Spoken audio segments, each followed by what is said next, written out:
Olá, seguidores. Nesse vídeo, vou fazer comentários sobre a entrevista dada por um dos gestores da Cartésia, acho que é o Richard alguma coisa, Richard Ciple. Ele respondeu aqui alguns questionamentos sobre CACR11. E aqui, provavelmente, a Cartésia deve ter sentido a renúncia da BRL Trust como administradora do fundo, né? Algo que foi realmente bem grave, tá? Bem grave mesmo. E essa entrevista que ela foi dada para o Estadão, no entanto, por lá você tem o paywall, no entanto, aqui no site do msn.com, aqui a gente tem a matéria liberada, tá? Então vamos lá, que é o Thiago PS, seu canal Fique Esperto. Se bem, vou colocar aqui alguns trechos da reportagem para vocês, mas o ideal é que vocês leiam a matéria na íntegra, tá? Então, aqui o primeiro trecho que eu achei interessante. Aqui diz que a gestora se diz arrependida, tem aqui aprendido uma lição muito importante dos 6 meses. Não investir em empreendimentos que ainda não têm o registro de corporação para iniciar a venda das unidades. Então aqui estão dizendo que estão arrependidos de terem entrado muito cedo nas operações, na fase do pré-lançamento. Realmente algo que sempre ligou aqui um alerta de risco, né? CSR11 nunca foi um high yield, sempre foi um ultra high yield por entrar muito cedo nas operações. Aqui, continuando com a matéria, dá para perceber que o gestor ele, coloca muito da culpa na burocracia. Essa burocracia não está na nossa programação e frustrou a entrada de caixa. E aqui ele também fala sobre a Assembleia para aprovar a retenção de 95% do resultado financeiro. No entanto, a minha opinião aqui é a seguinte: mesmo que a gente tenha essa aprovação, pode não ser o suficiente, tá? Porque aqui é o seguinte, ainda tem um monte de obra para ser feita, e aqui eu gostaria de se perguntar o seguinte: de onde vai sair o dinheiro? Estão fazendo aqui essa assembleia para reter o recurso, mas se a gente for pegar aqui esse valor que tá sendo retido, não acho que seja algo que faça tanta diferença. Vamos ver aqui quanto que é esse valor. Penso que em reais por cota, mas vamos pegar o valor financeiro real. E, se não estou enganado, é 1,39 por cota que eles falam que tem de forma retida. Cadê? Não, aqui ó, 1,39 por cota. Então, vou pegar esse 1,89 por cota e multiplicar pelo número de cotas do fundo, que são 4,83 milhões de cotas. Estamos falando aqui de 6,7 milhões de reais que o gestor quer fazer a retenção, quer que aconteça a não distribuição. Olha, 6,7 milhões de reais para mim, para a maioria de vocês, pode ser muito dinheiro, mas se a gente compara isso aqui com a necessidade de recursos para terminar os empreendimentos, olha, isso aqui não é nada, tá? Isso aqui não faz nem sequer cócegas aqui pelo tamanho do problema de CACR11. Desculpe aqui a frase, mas é como se fosse um peido aqui para quem tivesse todo cagado, tá? Realmente, situação aqui bem crítica mesmo. E algo aqui que eu fico me questionando é qual que é o plano do gestor para fazer, para concluir essas obras, né? Que se o gestor quisesse a confiança novamente do investidor, ele deveria trazer as seguintes informações: colocar, olha, precisamos de X aqui para terminar a obra de tal empreendimento, temos X aqui em um fundo de obras no CRI, esperamos aqui arrecadar Y aqui com o lançamento, mais o valor Z aqui que está sendo retido do rendimento. E então a gente pode verificar se realmente é algo execuível ou não, se tem condições de terminar essas obras. Então, esse aqui é detalhe que eu nem sei sequer existe esse tal fundo de obras. Esse fundo de obras é mencionado aqui em alguns momentos no relatório. Aqui, ó.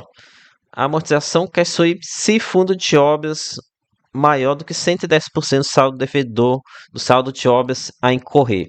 Então, aqui na teoria, Deveria ter um fundo de obras para terminar os empreendimentos. Mas, primeira coisa, esses empreendimentos, todos eles estão muito atrasados, então você pode ter certeza que esse fundo de obras está muito defasado versus o tamanho do empreendimento, tá? Muito provavelmente o custo de obra aumentou muito. Se esse fundo de obras realmente existir, ele provavelmente não ser suficiente para dar conta das obras. E detalhe, a gente nem sequer sabe se essas obras, elas realmente, se esse fundo de obras realmente existe. Porque volta e meia o fundo vinha fazendo aposta subsequente nos CRIs, que depois não passa a forma de juros e ela depois repassar na forma de rendimento em CACR11.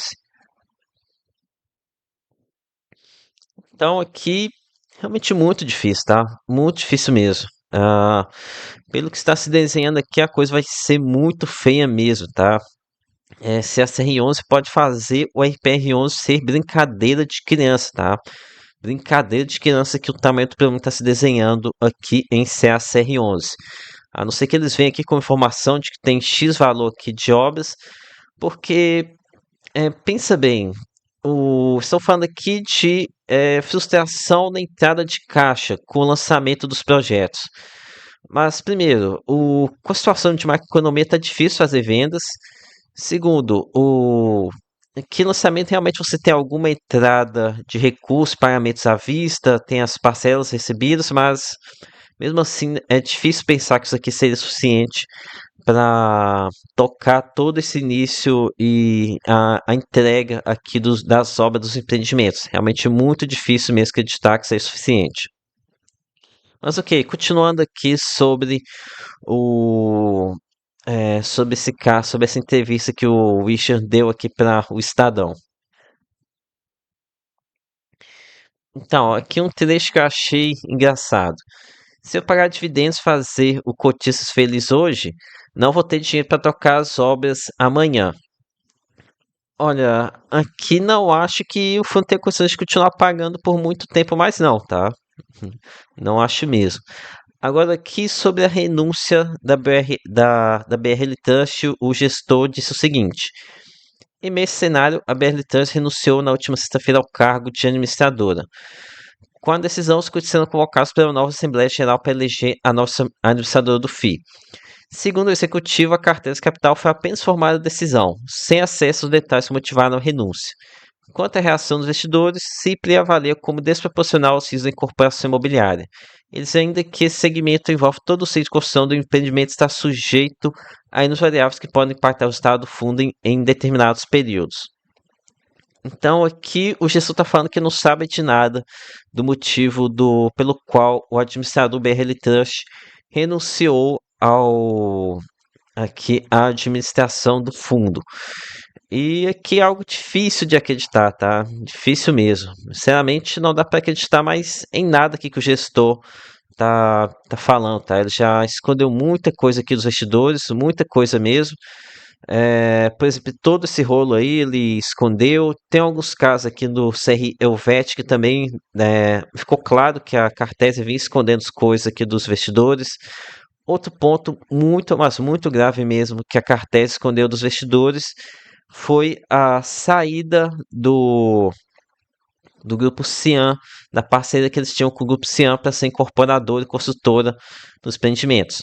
Vocês podem. Isso aqui, eles nem sequer anunciaram, né? Isso aqui é apenas se você pesquisar aqui no relatório aqui anterior, no mês de abril, você vai notar que a gente ainda tinha a menção a, a parceria com a Cian. Se você pesquisar Cian aqui no documento, você vai ver aqui, ó. Em função, cargo da Carru Incorporadora, Grupo Cian. Você notar aqui a menção para ele nos aqueles empreendimentos lá na Bahia. Já se você for aqui no relatório mais recente do mês de maio e pesquisar por Cian, vai aparecer mais nada. Então, só 5 investidores iam saber que teve ah, perdeu aqui essa parceria, né? Um grupo forte pulou fora. E realmente isso cria uma sensação muito ruim mesmo. Aqui a gente teve a Cian pulando fora, teve a Daicoval lá atrás, que meio que parece que estava querendo pular fora. Agora aqui também a BRL Trust renunciando, pulando fora. Então, tudo isso acaba que corrobora a narrativa de muita gente que diz que CSR11 é um caso de fraude. Tá todo mundo pulando fora, realmente passa a impressão de que tem uma coisa muito, mas muito esquisita mesmo aqui em CSR11, tá? Então, por isso, muito cuidado. Ok, prosseguindo aqui com mais um trecho da matéria, mas como eu disse, não vou ler tudo que tem aqui, que realmente é uma matéria muito importante para o investidor que ainda tem CSR11 na carteira, leia essa reportagem. Então, aqui o portal questionou o gestor sobre o seguinte: as cotas CSR11 já caíram mais de 70% com suspensão dos dividendos. Como reagir a esse movimento? E aqui meio que o gestor meio que transfere a curva pelos investidores, né? Falando que CSR11 é um fundo de maior risco, que a taxa já evidenciava que tinha esse risco. E realmente, a CSR11 sempre foi um fundo que a gente tinha essa noção de que era arriscado. No entanto, não dava para prever que seria todo esse rolo, né? Uma coisa é você ser um fundo arriscado, outra coisa é você ser um fundo rolezeiro, que faz rolo, em que a gente está aqui, talvez com suspeitas de fraude, né? Uma coisa é você ter risco, outra coisa é você ter rolo. E aqui o gestor fala o seguinte também, que eu achei engraçado, ó. A informação está disponível, mas é preciso dedicar tempo para entendê-la. Se a pessoa não está disposta a ler e compreender os riscos, ela não deveria investir. E olha, aqui o gestor ele nunca facilitou essa questão do entendimento do fundo, tá? Um ponto, por exemplo, é que você pode ver que no relatório em nenhum momento tem aqui um gráfico mostrando a exposição por devedor, por posição. Aqui basicamente que ele coloca uma tabela nem um pouco amigável, aqui colocando o número de série do CRI e qual que é a porcentagem na carteira. Você não consegue ter aqui uma noção da exposição por devedor com isso. Precisaria, por exemplo, pegar aqui o saldo devedor, dividir pelo patrimônio do fundo para você encontrar que tem posição aqui que representa 25%. Ou então que você somar aqui o CRI Viva, Savoy e Santo André daria aqui mais de metade do pé à disposição a uma única incorporadora, a um único devedor. Então, esses aqui são pontos que com certeza não estavam nem um pouco claros aqui no relatório de CACR11. Ok, então, aqui para concluir, o gestor ele finalmente aqui abriu o bico, mas não adiantou muito, tá? Como eu disse aqui já em um vídeo anterior, para ficar mais tranquilo, para o gestor tranquilizar aqui o mercado, ele teria que vir aqui e trazer todas aquelas informações sobre obras, qual que é o plano aqui para enfrentar esse período difícil, mas não tem nada, né? Então, realmente, situação muito crítica, tá? Muito crítica mesmo. Conforme eu venho falando aqui já há vários vídeos CACR11, muito cuidado com essa questão de querer brincar de especulação, tá? Pensar que o fundo já caiu muito, que o mercado está exagerando. Muito cuidado com isso. Na minha opinião, não temos informações que nos deem segurança de que essa queda já é o suficiente. Ok? Muito cuidado mesmo. Ok, então é isso aqui. Peça o seu like, se inscreva no canal. Lembre-se que nada aqui é recomendação de compra ou de venda. Até a próxima.